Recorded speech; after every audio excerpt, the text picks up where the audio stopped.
खोई हुई और अकेली स्नो व्हाइट घने जंगल से गुजरती है।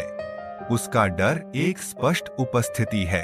उसकी चीनी मिट्टी जैसी त्वचा और काले बाल उसके आसपास की भारी हरियाली के खिलाफ एक तीखा विरोधाभास पैदा करते हैं। वह मोटी बेलों को एक तरफ धकेलती है।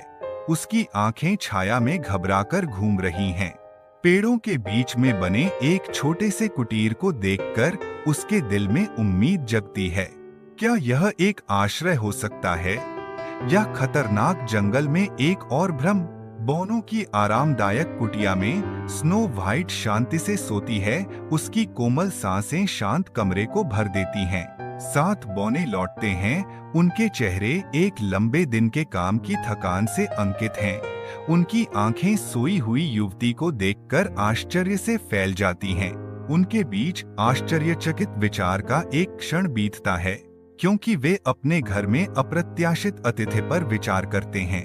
वे उसे रहने देने का फैसला करते हैं। उनके बीच एक मौन समझौता होता है।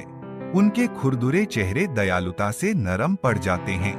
बदले में स्नो व्हाइट लगन से खाना बनाती है और सफाई करती है।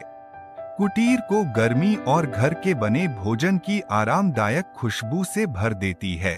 जंगल में गहराई में दुष्ट रानी एक बूढ़ी औरत के रूप में छिपी हुई घने अंडरग्रोथ में नेविगेट करती है। उसकी आंखें दुष्ट इरादे से चमक रही हैं। स्नो व्हाइट के कॉटेज में मासूमियत और द्वेष मिलते हैं, क्योंकि स्नो व्हाइट पेश किए गए सेब को स्वीकार करती है।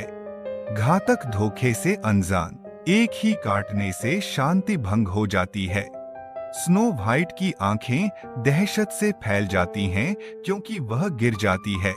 जीवन समाप्त हो जाता है, जिससे बौने अपूरणीय दुहक में पड़ जाते हैं।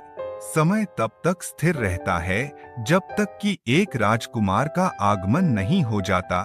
उसकी कोमल निगाहें एक चुंबन में पिघल जाती हैं, जो मृत्यु को धता बताता है, जिससे स्नो व्हाइट फिर से जीवित हो जाती है।